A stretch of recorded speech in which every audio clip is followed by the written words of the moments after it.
Selamat malam Bapak Ibu serta saudara-saudara sekalian. Shalom, selamat berjumpa kembali di dalam acara Kiwi Jawab. Kita masih di dalam rangkaian seri bagaimana membaca dan memahami Alkitab dengan sepatutnya. Nah, jadi malam ini kita sudah berada di pelajaran yang ketujuh dari rangkaian seri bagaimana membaca dan memahami Alkitab dengan sepatutnya dan memahami dan menafsirkan surat-surat kiriman Perjanjian Baru. Nah, pendahuluan. Nah, saudara perlu tahu bahwa surat adalah alat komunikasi yang cukup penting. Bukan saja di masa kini maupun di masa yang lalu. Hari ini mungkin format surat atau platform surat itu agak berbeda. Hari ini yang cukup akrab dengan kita adalah apa yang disebut dengan electronic mail atau surat elektronik. Namun di masa yang lalu, tidak ada yang namanya surat elektronik. Surat adalah surat yang dikirim ya melalui perantara-perantara biasanya. Kalau katakanlah 50-60 tahun yang lalu kita mengirim surat tidak bisa kita terima pada waktu yang boleh katakan cukup dekat dengan saat kita menulis karena perlu waktu.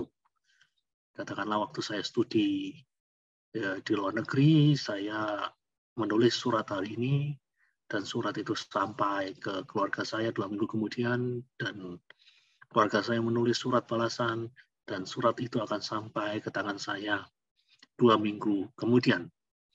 Nah, cukup lama. Namun hari ini kita melihat suatu revolusi teknologi yang luar biasa.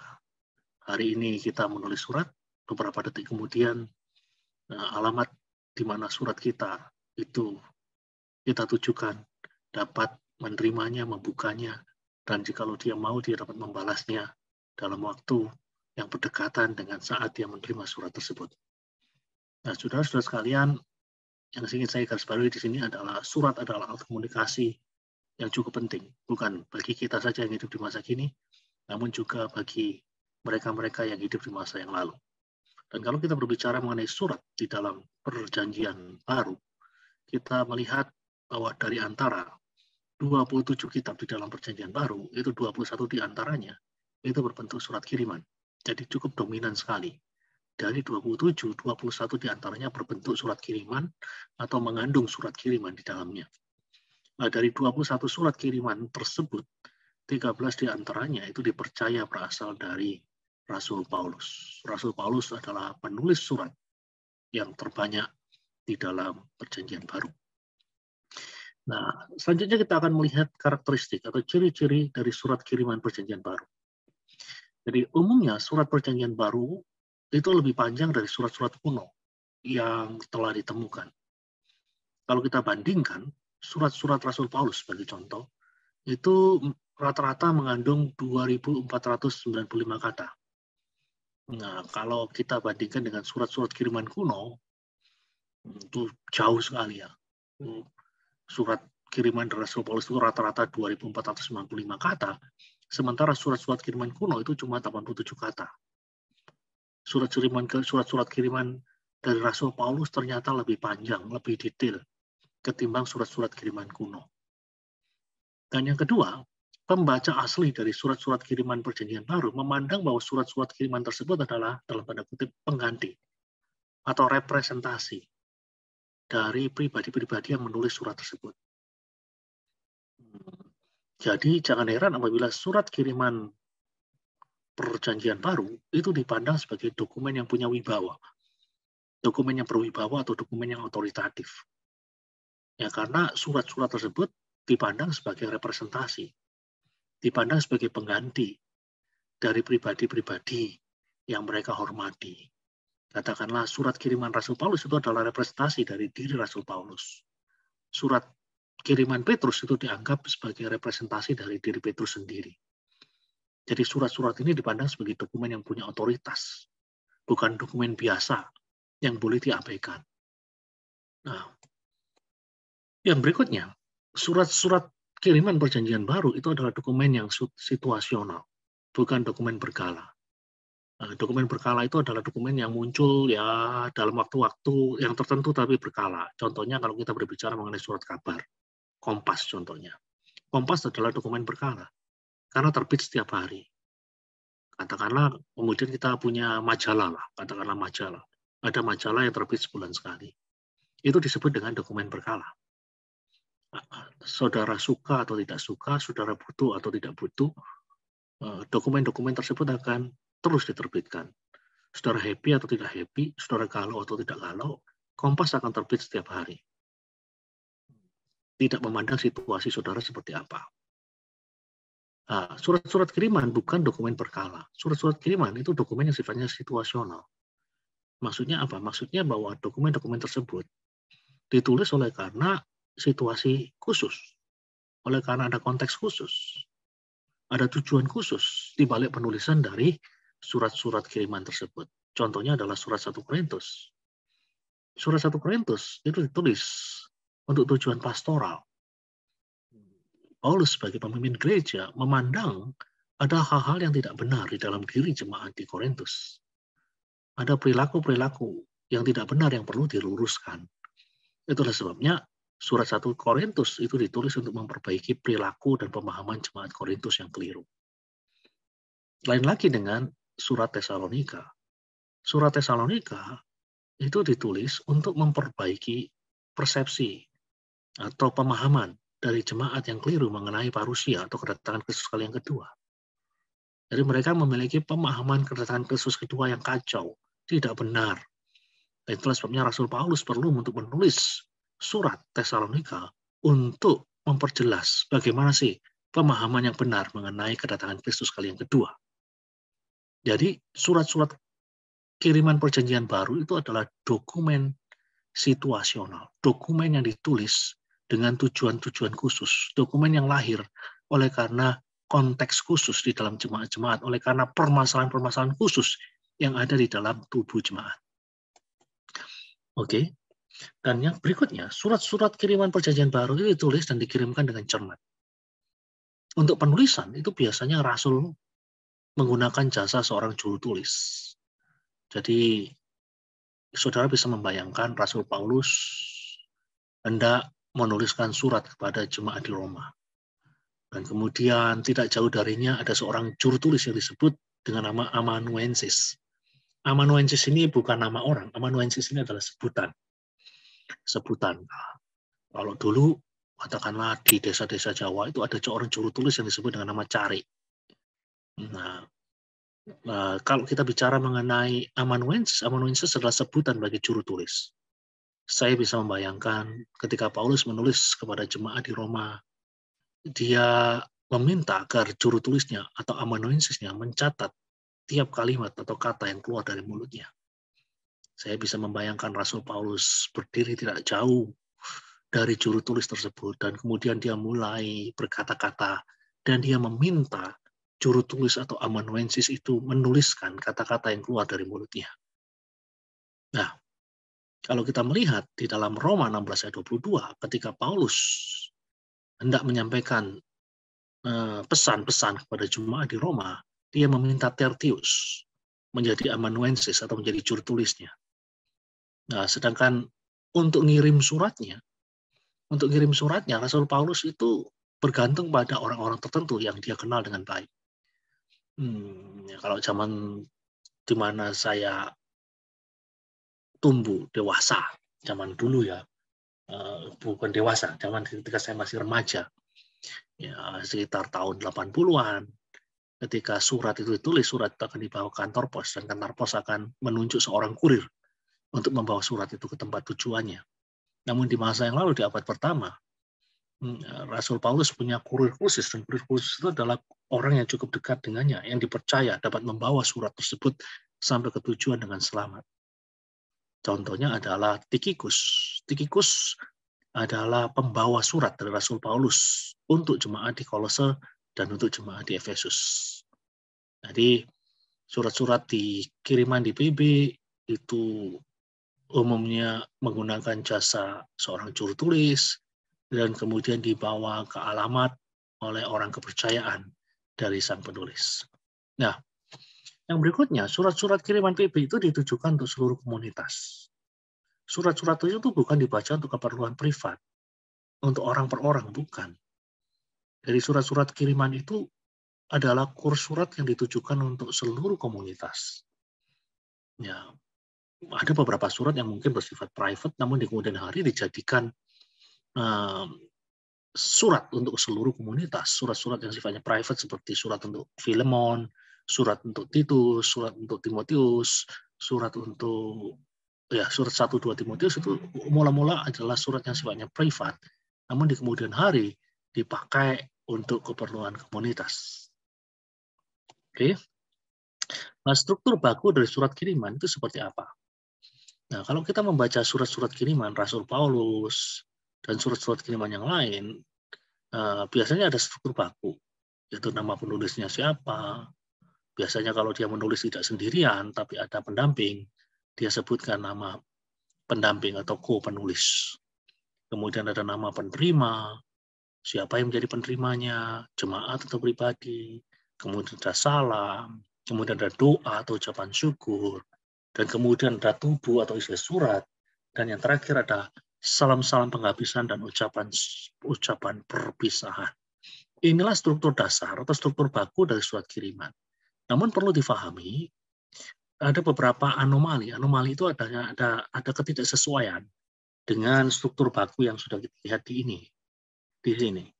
Kalau kita melihat dalam surat Galatia contohnya, tidak ada pengucapan syukur. Dan ini seharusnya menjadi awasan bagi kita ketika kita membaca surat Galatia. Kenapa ya di dalam surat Galatia itu tidak ada ucapan syukur, sementara di dalam surat Filipi ada? Nah, dan kenapa di dalam surat Tesalonika ucapan syukurnya sampai double? Nah, itu menjadi awasan bagi kita di dalam membaca dan menafsirkan kitab suci. Tentu ada alasan. Nah, itu yang menjadi tantangan yang menarik ketika kita membaca dan menafsirkan surat-surat kiriman. Oke, nah, sekarang kita akan sampai pada jantung dari pembahasan kita pada hari ini, yaitu bagaimana membaca dan menafsirkan surat-surat kiriman Perjanjian Baru. Nah, saudara-saudara sekalian, ya, kita tetap berpijak pada apa yang sudah kita pelajari sebelumnya. Ya, kita melihat bahwa proses penafsiran itu kan seperti gambar ini. Gambar yang sudah sering saya tampilkan, gambar yang sudah sering saya bahas berulang kali di dalam rangkaian yang sudah berlangsung sebanyak 7 kali ini. Ya, paling ada 5 langkah penafsiran, 1, 2, 3, 4, dan 5. Dan kelima-lima inilah yang akan kita tafsir, yang akan kita terapkan ketika kita mencoba untuk membaca dan menafsirkan surat-surat kiriman. Oke, kita mulai. Atau langkah pertama adalah bagaimana kita memahami teks di dalam kotak asalnya. Itu yang sudah kita pelajari di dalam pelajaran-pelajaran yang sebelumnya. Nah, ketika kita berada di dalam step 1 atau langkah pertama, kita hendak menjawab pertanyaan, apa makna dari teks bagi penulis dan pembaca mula-mula? Nah, untuk menjawab pertanyaan ini dengan baik, nah, apa yang harus kita lakukan supaya kita bisa menjawab pertanyaan ini dengan baik? Untuk bisa menjawab pertanyaan ini dengan baik, pertama kita harus membaca surat tersebut dari awal sampai akhir, jangan putus-putus. Pasal 1 hari ini, pasal 2 minggu depan, pasal 3 bulan depan, bukan. Surat-surat kiriman PB adalah dokumen situasi. Surat-surat kiriman PB itu mirip seperti surat yang Anda terima hari ini. Kalau Anda terima email katakanlah hari ini, Anda kan harus membaca email itu dari awal sampai akhir, supaya paling nggak bisa ngerti lah garis besar dari pembicaraan itu seperti apa. Atau saudara menerima surat, katakanlah dari orang yang Anda kenal dalam bentuk surat, ya surat tulisan tangan yang dikirim lewat pos, lewat kantor pos, itu, lewat jasa pos Indonesia. Ya, kalau Anda membaca kan, surat itu kan nggak membaca paragraf 1 hari ini, paragraf 2 besok, paragraf 3 besok lusa, paragraf 7 seminggu yang akan datang. Enggak. Anda membacanya dalam satu kali bacaan. Sekali duduk Anda membacanya. Nah, demikian juga ketika kita membaca surat-surat kiriman, sebenarnya hal yang terbaik yang bisa kita lakukan adalah membaca surat tersebut dari awal sampai akhir. Jadi ketika kita membaca surat Filipi, kita tidak hanya baca surat Filipi pasal 1 saja hari ini, pasal 2 besok, pasal 3 lusa, pasal 4 hari berikutnya. Enggak seperti itu. Kita baca semua pasal di dalam surat Filipi itu di dalam satu satuan waktu sekali duduk. Ya. Itu nomor satu. Nomor dua, karena surat-surat kiriman PB itu adalah dokumen situasional, maka usahakan untuk merekonstruksi kondisi sosio-historis dari penulis dan pembaca mula-mula. Atau dengan kata lain, kita harus mengerti konteks sejarahnya seperti apa. Jadi, saudara lihat kembali pelajaran 5. Ketika kita belajar mengenai konteks sejarah. Jadi, konteks sejarah ini akan menolong kita untuk memahami apa yang dimaksud oleh penulis, apa yang kira-kira ditangkap oleh pembaca mula-mula ketika membaca tulisan tersebut. Nah, untuk melakukan ini, tentunya Anda membutuhkan alat-alat bantu, seperti yang kita pelajari di dalam pelajaran 5. Contohnya saja, kamus Alkitab. Jadi, ketika Anda mencoba untuk merekonstruksi atau untuk mereka ulang situasi, katakanlah, jemaat di Roma, situasi Rasul Paulus ketika menulis surat kepada jemaat di Roma, ya saya tanyakan pertanyaan-pertanyaan yang berikut ini. Jadi ketika Anda kesulitan untuk memulai untuk mengenali konteks sejarahnya seperti apa, nah pertanyaan-pertanyaan seperti ini yang mungkin bisa menolong Anda. Siapa penulis dari surat kiriman tersebut? Siapa penulisnya? Kemudian siapa penerimanya? Apakah penulisnya adalah Paulus? Apakah penulisnya adalah Petrus? Apakah penulisnya adalah Yakobus? Dan kenali siapa penulis itu dengan baik. Jati dirinya gimana? Personalitasnya gimana? Siapa menerima dari surat kiriman tersebut? Jemaat atau pribadi-pribadi? Kalau jemaat di mana? Kotanya kayak apa? Kota Korintus itu kayak apa? Kota Efesus itu kayak apa? Kota Filipi itu kayak apa? Nah, pengenalan pada kota-kota ini penting. Karena kadang-kadang dengan mengenali kondisi kota, kita bisa menangkap pesan dari surat kiriman tersebut dengan lebih baik. Karena kerap kali Paulus menggunakan situasi-situasi yang akrab, katakanlah, bagi penerima surat tersebut. Dan ketika kita mengenali situasi-situasi yang ada di dalam kota tersebut, maka kita bisa memahami teks-teks dari surat-surat kiriman tersebut dengan baik. Kemudian di mana penulis surat kiriman tersebut menulis. Ketika Paulus menulis kepada jemaat di Filipi, dia berada di penjara. Ketika dia menulis surat kepada jemaat di Korintus, dia tidak sedang berada di penjara. Di mana penerima surat tersebut tinggal? Katakanlah Timotius. Tinggal di mana ketika menerima surat tersebut? Bagaimana sikap dan keadaan dari si penulis? Bagaimana sikap dan keadaan daripada si penerima? Ini penting sekali. Dan yang lebih penting lagi, alasan dari penulisan surat kiriman tersebut itu apa? Dan sebenarnya semua yang ada di sini ini sudah kita bahas di dalam pelajaran 5. Nah, sesudah rekonstruksi historis, sekarang observasi teks yang Anda pilih untuk Anda pelajari. Nah, ini yang kita pelajari minggu yang lalu. Ketika kita dihadapkan pada konteks sastranya, kita diminta untuk mempelajari kata-kata penting. Kita diminta untuk mempelajari hubungan antar kalimatnya. Dan akhirnya tuangkan dalam kalimat apa yang menjadi makna dari perikop tersebut bagi penulis dan pembaca mula-mula. Kira-kira maknanya apa bagi penulis dan pembaca mula-mula? Nah, itu loh. Nah, yang kedua, ya, seperti yang kita lihat di dalam gambar ini, langkah kedua adalah mengukur lebar dari sungai yang harus diseberangi. Pertanyaan yang harus kita jawab adalah apa yang menjadi perbedaan-perbedaan di antara pembaca mula-mula dan kita. Katakanlah kalau kita sekarang sedang membaca surat-surat kiriman Perjanjian Baru. Surat-surat kiriman Perjanjian Baru itu sungai perbedaannya umumnya tidak lebar. Kenapa? Karena surat-surat kiriman Perjanjian Baru itu ditujukan pada orang-orang Kristen. Bukan kepada orang-orang yang hidup di era Perjanjian Lama.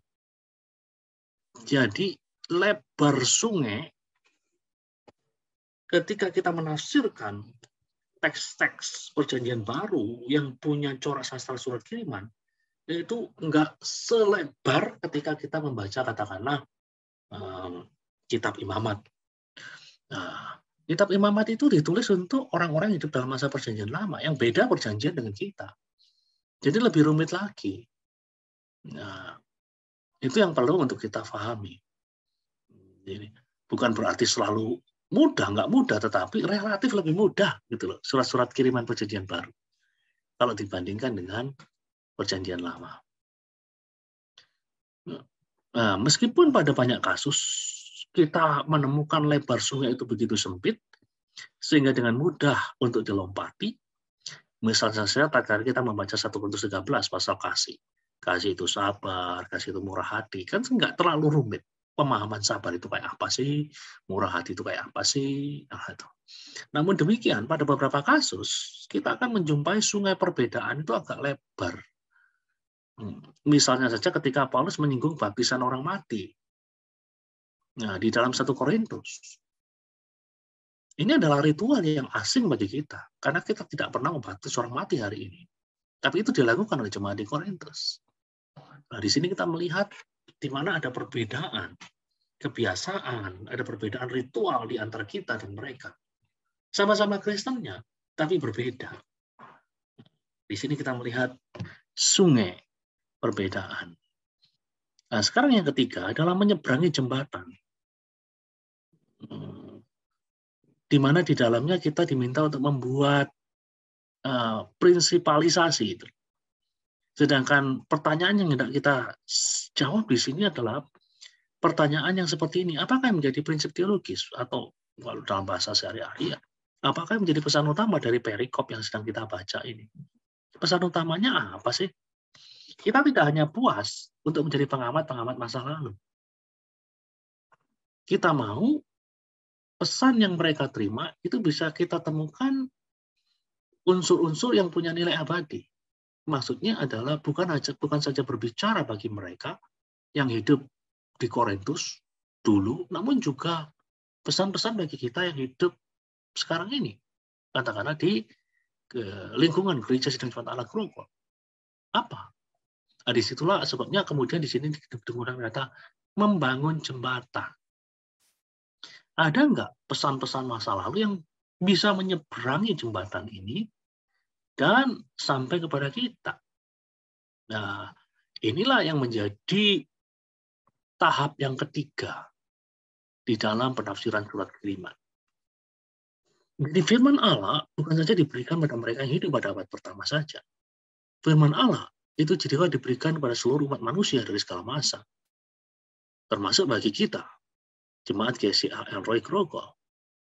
Ketika kita diminta untuk menemukan prinsip-prinsip teologi, itu artinya apa? Itu artinya kita diminta untuk menemukan apa yang menjadi pesan kekal dan selalu relevan dari perikop tersebut.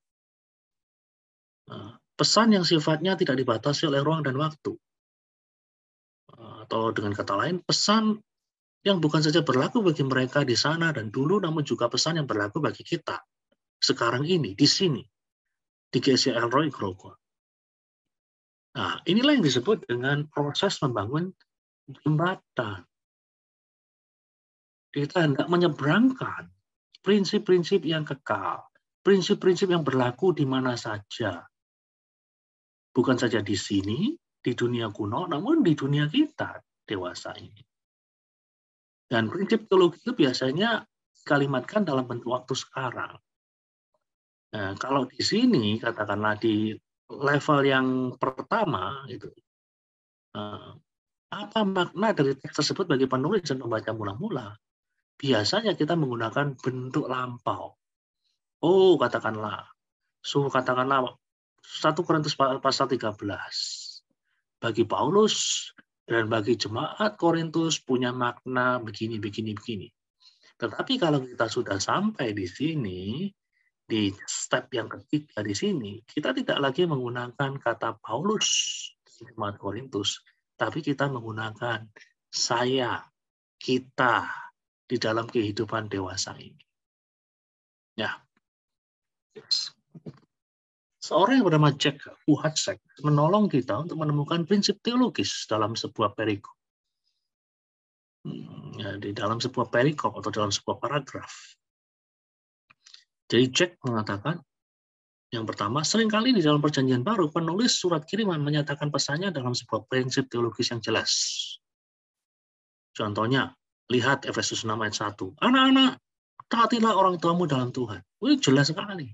Ini bukan saja prinsip yang berlaku di sana dulu, bagi orang-orang Efesus, namun juga bagi kita.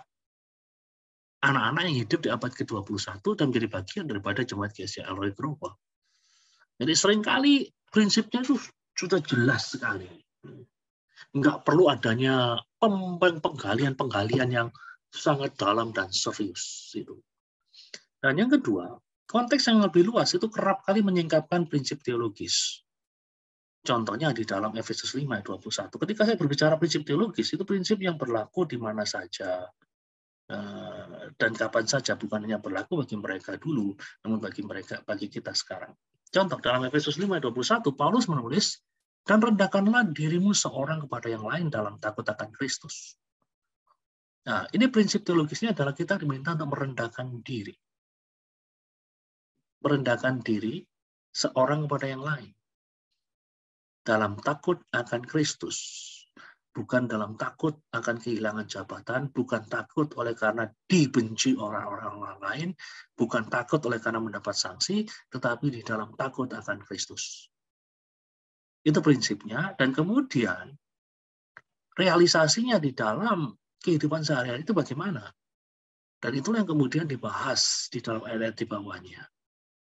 Contohnya di dalam hubungan suami dan istri, dalam hubungan orang tua dan anak-anak, dalam hubungan Tuhan dan hamba.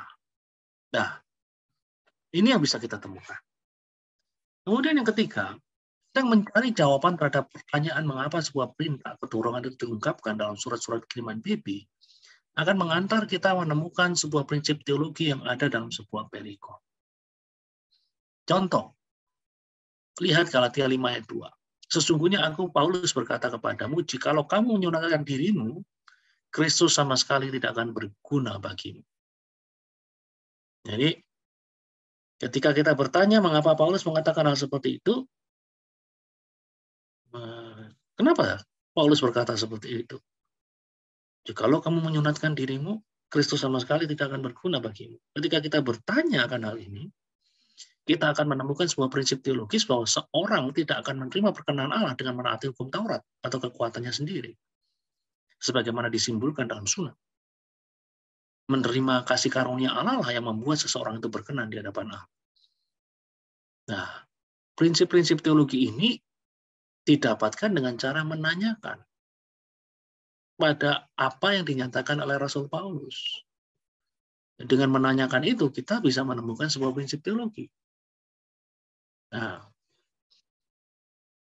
ya, ada litmus test. Litmus test itu maksudnya uji, semacam uji. Litmus test itu adalah istilah di dalam kimia ya. Dalam kimia. Jadi kalau saudara punya larutan yang bersifat asam, itu ada namanya kertas lakmus atau kertas litmus. Jadi kalau saudara punya kertas yang warnanya merah, dicelupkan ke dalam larutan asam, tetap akan berwarna merah. Kalau saudara punya larutan basah, saya ada celupkan kertas litmus merah, maka kertas litmus merah tersebut akan berubah menjadi biru. Jadi ini yang kemudian hari digunakan dengan istilah litmus test. Jadi prinsip teologi yang kita temukan ketika kita membaca surat-surat kiriman itu akan valid atau sah atau sahih atau dalam tanda kutip betul bila tidak dibatasi oleh waktu atau situasi tertentu. Jadi berlaku kapan saja. Tidak dibatasi oleh budaya, berlaku di mana saja. Sejalan dengan keseluruhan pengajaran Alkitab. Dan relevan bagi pembaca mula-mula dan pembaca sekarang. Jadi ketika Anda mengkalimatkan sesuatu di dalam tahap yang ketiga itu, pastikan bahwa ini sudah terpenuhi. Contohnya, anak-anak, taatilah orang tuamu. Taatilah orang tuamu. Karena itulah yang dikehendaki oleh Tuhan atau Kristus. Nah, pertanyaannya, apakah prinsip ini dibatasi oleh waktu? Tentu enggak.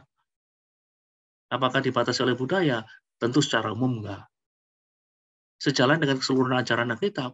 Ya secara umum ya sejalan dengan pengajaran Alkitab, karena dalam Perjanjian Lama ada perintah hormatilah ayah ibumu, salah satu dari Dekalog, dan juga relevan bagi pembaca mula-mula dan relevan bagi pembaca sekarang.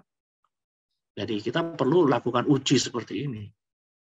Ya, jadi pernyataan kita di dalam angka yang ketiga itu akan dalam tanda kutip valid bila memenuhi empat hal ini. Dan kemudian kita akan melihat langkah yang keempat, konsultasikan dengan baca Alkitab. Pertanyaannya adalah bagaimana prinsip teologi yang kita temukan itu sesuai dengan bagian-bagian lain dari Alkitab. Jadi kita perlu untuk bertanya, adakah bagian-bagian lain daripada Alkitab yang perlu kita konsul? Siapa tahu ada hal-hal yang kontradiktif, ada hal-hal yang bertentangan. Kalau ada hal yang bertentangan, maka kita perlu selesaikan lebih dulu. Nah, jadi sifat-sifat dari surat kiriman PP itu situasional, maka kita harus memastikan bahwa prinsip teologis yang kita temukan itu tidak bertentangan dengan keseluruhan pengajaran Alkitab. Contoh, lihat Galatia 2 ayat 16b dan Yakobus 2 ayat 24. Di dalam Galatia 2 ayat 16b dikatakan, sebab itu kami pun telah percaya kepada Kristus Yesus supaya kami dibenarkan karena iman dalam Kristus, dan bukan oleh karena melakukan hukum Taurat, sebab tidak ada seorang pun yang dibenarkan karena melakukan hukum Taurat. Nah, di sini dikatakan sepertinya kebenaran itu terjadi bukan oleh karena kita melakukan sesuatu, tetapi oleh karena iman dalam Kristus Yesus. Lalu bagaimana Yakobus 2 ayat 24? Yakobus 2 ayat 24 mengatakan, kamu lihat bahwa manusia dibenarkan karena perbuatan-perbuatannya dan bukan hanya karena iman. Jadi kelihatannya di sini kan ada sesuatu yang bertentangan. Galatia 2 ayat 16 berbicara pembenaran karena iman. Lihat ini, dibenarkan oleh karena iman. Loh kok di sini Yakobus mengatakan dibenarkan oleh karena perbuatan-perbuatan, bukan hanya karena iman. Nah, disinilah pentingnya bagi kita untuk melakukan konsultasi dengan bagian-bagian yang lain dari Alkitab. Ya, ketika kita membaca dua hal ini ya, Galatia 2 ayat 16b, Yakobus 2 ayat 24, ya kita bisa saja tergoda untuk menyatakan ada sesuatu yang kontradiktif di antara Galatia dan Yakobus. Namun ketika kita pelajari lebih lanjut, sebenarnya kedua perikop ini tidak perlu dipertentangkan satu sama lain. Tidak perlu dikontradiksi, tidak perlu dikontraskan satu sama lain. Keduanya sama-sama berbicara mengenai pentingnya iman yang sejati dengan buah yang pasti. Iman yang sejati itu buahnya pasti-pasti. Buahnya apa? Ya perbuatan baik. Dan ini bisa kita lihat secara jelas sekali. Di mana baik Yakobus maupun Galatia itu menggunakan Abraham sebagai contoh iman yang berbuahkan tindakan. Jadi ini nggak kontradiktif di antara kedua bagian ini. Kedua-duanya sama-sama berbicara mengenai pentingnya iman. Tanpa iman, tidak ada pembenaran. Tetapi iman yang sejati itu adalah iman yang konkret. Iman yang bisa dilihat di dalam kehidupan ini. Dalam bentuk apa? Dalam bentuk iman yang diwujudkan dalam perbuatan baik. Kalau tidak ada perbuatan baik, bisa jadi iman tersebut bukanlah iman yang benar. Dengan kata lain, tidak ada pembenaran oleh iman. Nah, jadi sekali lagi, sebelum kita menyatakan sebuah prinsip teologis dari sebuah perikop, kita harus mempertimbangkan keseluruhan pengajaran Alkitab. Dan disinilah kita melihat banyak, katakanlah, bukan banyak, yang katakanlah beberapa khotbah-khotbah dari pengkhotbah-pengkhotbah yang tidak memiliki pemahaman teologis yang utuh, itu kadang-kadang ya punya masalah di sini. Karena dia menyampaikan satu kebenaran tanpa mengkonsultasikan dengan bagian-bagian yang lain di dalam Alkitab, sehingga yang kita lihat adalah pengajaran yang jomplang. Ada yang menekankan begitu banyak mengenai anugerah dan mengabaikan pentingnya tanggung jawab, sehingga yang muncul adalah hyper grace. Pengajaran anugerah yang kebablasan. anugerah yang kebanyakan, anugerah yang overdosis. Ini terjadi oleh karena apa? Ya karena mereka mementingkan anugerah. Dan Alkitab tidak menentang akan hal tersebut. Memang betul anugerah itu penting, memang pada saat yang sama tanggung jawab itu juga penting. Nah, ini yang perlu untuk kita lihat. Oke, kemudian yang kelima, memahami teks dalam konteks kita sendiri. Jadi kita mencoba untuk menjawab pertanyaan bagaimana orang-orang Kristen masa kini bisa menghayati prinsip-prinsip teologis itu sekarang. Nah, jadi ini kita sampai di sini, di kota di mana kita berada, di zaman atau di waktu di mana kita hidup, di ruang atau di tempat di mana kita berada. Nah, di sini kita berhadapan dengan apa yang saya sebut dengan nama aplikasi. Bagaimana sebuah teks yang sudah berusia 2000 tahun atau lebih itu menyapa kita sekarang ini di sini. Nah, untuk membuat aplikasi ini, saya bantu Anda dengan dua pedoman. Pedoman dasar yang pertama adalah sebuah teks tidak dapat mempunyai arti yang tidak pernah dimaksudkan oleh penulis dan pembacanya. Jadi ketika kita membuat aplikasi, kita harus punya pemahaman seperti ini. Sebuah teks tidak dapat mempunyai arti yang tidak pernah dimaksudkan oleh penulis dan pembaca mula-mulanya. Dengan kata lain, kita tidak boleh memberi arti pada sebuah teks semau kita sendiri.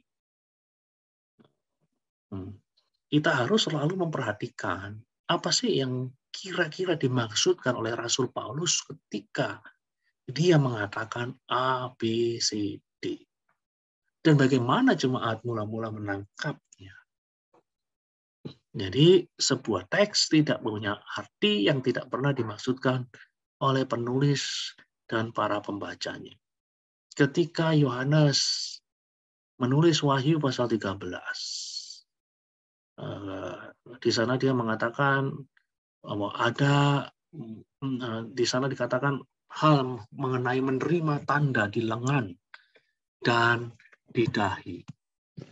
Apakah menerima tanda di lengan dan di dahi ini berbicara mengenai penyisipan sebuah chip atau sebuah microchip atau sebuah biochip ke dalam tangan kanan kita atau dahi kita? Ya tampaknya tidak demikian, karena sudah pasti bukan itu yang dimaksudkan oleh Yohanes. Karena ketika Yohanes menulis kitab Wahyu, Yohanes menulisnya dalam bentuk sastra apokaliptik, sastra yang sifatnya simbolik. Itu tidak harus difahami secara harafiah. Jadi kalau kita hari ini memahaminya secara harafiah, bukan secara simbolik, kita menempatkan diri pada sesuatu yang berlawanan dengan pedoman dasar yang pertama ini. Sebuah teks tidak dapat mempunyai arti yang tidak pernah dimaksudkan oleh penulis dan para pembacanya. Yohanes memaksudkan Wahyu dibaca secara simbolis. Nah, sementara kalau hari ini kita membacanya secara katakanlah harafiah, secara literal, bukankah dalam hal ini kita sedang menyimpang dari pedoman dasar ini yang akan menyulitkan kita nantinya dalam membuat aplikasi karena sudah menyimpang dari sini. Kemudian peraturan dasar yang kedua, kapan saja kita mengalami fakta-fakta yang sebanding, yaitu situasi kehidupan khusus yang serupa dengan keadaan pada pertama, maka firman Allah kepada kita adalah sama dengan firman-Nya kepada mereka. Jadi ketika kita bertemu dengan kasus-kasus yang sejenis, maka firman Allah kepada mereka, kepada jemaat abad pertama, juga firman Allah yang berlaku bagi kita. Contohnya kita membaca 1 Korintus 12 sampai 1 Korintus 14. Di dalam konteks aslinya, yang kita lihat di sana adalah kekacauan di dalam ibadah raya. Orang-orang saling jor-joran. Jor-joran itu saling bersaing. Berbicara bahasa roh yang paling keras. Berbicara bahasa roh yang paling banyak. Sehingga Rasul Paulus terpaksa harus memberikan penjelasan mengenai karunia-karunia roh. Jadi prinsip-prinsip yang bisa kita tarik di sana, bisa kita terapkan di dalam kehidupan kita hari ini ketika kita berhadapan dengan ibadah yang chaos, ibadah yang amburadul, oleh karena pemahaman karunia roh yang kurang tepat. Jadi setiap kali kita ketemu dengan jemaat-jemaat yang punya pemahaman yang keliru mengenai karunia roh, nggak tahu katakanlah menggunakan bahasa roh dengan benar, nggak tahu bagaimana cara bernubuat dengan benar. Nah, disitulah surat 1 Korintus pasal 12 sampai dengan pasal 14 itu sesuai, karena firman Allah bagi mereka itu sebanding dengan firman Allah bagi kita. Nah, jadi kapan saja kita mengalami fakta-fakta yang sebanding dengan keadaan abad pertama, maka firman Allah kepada kita adalah sama dengan firman Allah kepada mereka. Nah, contoh aplikasi yang keliru dari Filipi 4 ayat 13. Segala perkara dapat kutanggung di dalam Dia yang memberi kekuatan kepadaku. Ini ayat yang sangat terkenal sekali. Aplikasi yang keliru. Banyak orang menggunakan ayat ini untuk mendapatkan motivasi atau kekuatan untuk menghadapi segala situasi yang dihadapi. Ya, termasuk situasi di mana dirinya mungkin berada pada sisi yang tidak mempermuliakan Kristus. Misalnya saja seorang koruptor ketangkep tangan, dan kemudian dimasukkan dalam penjara, dan kemudian dia mengatakan segala perkara dapat kutanggung dalam Dia yang memberi kekuatan padaku. Nah, ini penggunaan ayat yang tidak tepat. Karena apa? Nggak sebanding, saudara-saudara. Ya memang surat untuk jemaat di Filipi ini ditulis oleh Rasul Paulus ketika dia ada sama-sama di dalam penjara, tetapi tidak sebanding. Rasul Paulus ada di dalam penjara oleh karena dia memberitakan Injil. Nah, sementara koruptor ini ditangkap tangan oleh karena berbuat dosa, nggak sebanding. Jadi kalau kemudian dia menggunakan segala perkara dapat kutanggung dalam Dia yang memberi kekuatan kepadaku, itu aplikasi yang keliru. Nah, itu contoh harapan dari kapan saja kita mengalami fakta yang sebanding, maka firman Allah kepada kita adalah sama dengan firman Allah kepada mereka. Jadi, kalau kita mau menggunakan ayat ini, kita harus memudahkan diri kita untuk menempatkan diri kita dalam situasi yang sebanding. Ketika situasi sebanding, maka firman Allah kepada mereka juga firman Allah kepada kita. Tapi kalau tidak sebanding, firman Allah kepada mereka bukan firman Allah bagi kita. Sama seperti yang sudah saya berikan contoh di sini.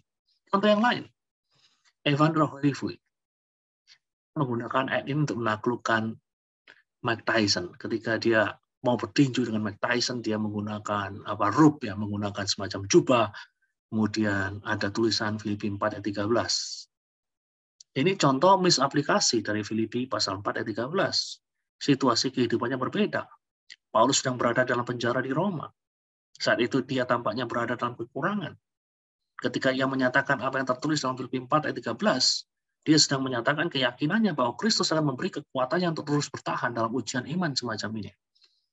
Sementara Holyfield itu tidak berada dalam ujian iman untuk bertahan. Dia sedang berada dalam proyek untuk menggapai kemuliaan dunia dengan menaklukkan Mike Tyson. Beda. Ini contoh dari misaplikasi dari Filipi 4 ayat 13. Contoh aplikasi yang benar apa? Filipi 4 ayat 13. Seorang ibu yang ditinggal suaminya karena berkomitmen mengikut Yesus. Contoh, mula-mula mereka berdua dari agama yang lain. Dan kemudian sang ibu mendengar berita Injil. Sang ibu menerima Yesus Kristus. Sang ibu memutuskan untuk menjadi pengikut Kristus. Oleh karena keputusannya, suaminya marah luar biasa. Dan kemudian dia menceraikan sang ibu tersebut. Dan kini dia harus membesarkan kedua anaknya sebagai single mother. Ada beban finansial yang harus dia tanggung. Ada beban sosial yang harus dihadapi. Karena dia sekarang mendapat sebutan janda.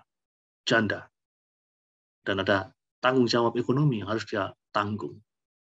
Di sini kita melihat kesejajaran situasi di antara Paulus dan single mother ini. Keduanya mengalami penderitaan oleh karena Kristus. Jadi ketika dia berkata, segala perkara dapat kutanggung dalam Dia yang beri kekuatan padaku, cocok, sesuai, sepadan, seimbang. Nah, disinilah kita melihat pentingnya bagi kita untuk memahami Alkitab dengan benar.